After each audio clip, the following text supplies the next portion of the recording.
Ce que je veux indiquer ici, c'est de sortir de la logique de « ça s'est toujours fait ainsi » ou bien dans la sous-région ça se fait comme ça, ou dans tel pays ça se fait comme ça. Dans le cadre de la révolution progressiste et populaire, on n'est pas là pour faire ce qui s'est toujours fait. On n'est pas là pour faire les choses comme ça se fait ailleurs. On est dans une vision de rupture. Il faut assumer avec courage de nouvelles orientations. Quelqu'un disait que c'est être fou que de répéter les mêmes actions et s'attendre à des résultats autres. Quand ça ne marche pas, il faut changer de direction. Certains disent souvent il faut persévérer, il faut persévérer. Souvent vous persévérez dans la mauvaise direction. Donc peut-être que c'est la route même qu'il faut changer. Donc c'est pour inviter tout le monde à être dans cette vision de rupture et surtout ne pas hésiter là où ça ne marche pas à changer les choses. Évidemment, il y a les questions de la loi 033 qui doit faire l'objet donc de relecture, mais au-delà de cette loi, les textes qui existent ne doivent pas être des camisoles de force.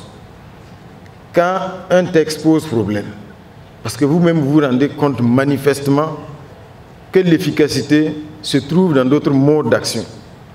Mais on ne peut pas y aller parce qu'on dit « Ah, bon, il y a l'article 35, alinéa je ne sais combien. » Bon, si le texte, ce sont des hommes qui les ont élaborés, qui les ont votés, on change le texte pour améliorer les performances. Donc c'est un élément extrêmement important qu'il convient de noter, afin que vous puissiez donc être des forces de proposition aussi, pour changer tout ce qui est de nature à freiner la réalisation donc des performances. Ça c'est très important. Donc c'est sur ce point que je finis donc en invitant bien sûr à ce que on puisse à la prochaine session avoir une présentation comme je l'ai dit, qui ne permette pas donc à certains de se cacher sous le parapluie des autres, mais que véritablement chacun soit mis sous les feux de la rampe afin que on puisse apprécier vraiment les performances. Comme je l'ai dit, on ne peut pas certainement le faire pour les 109, mais pour les EPE qui sont dans des situations critiques, il faut vraiment qu'on puisse regarder ici à l'Assemblée générale, mais aussi les EPE qui ont des performances exceptionnelles.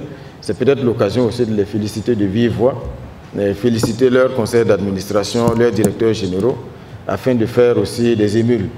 Donc je pense que c'est deux aspects qu'il convient de prendre en compte pour les prochains rapports. Merci.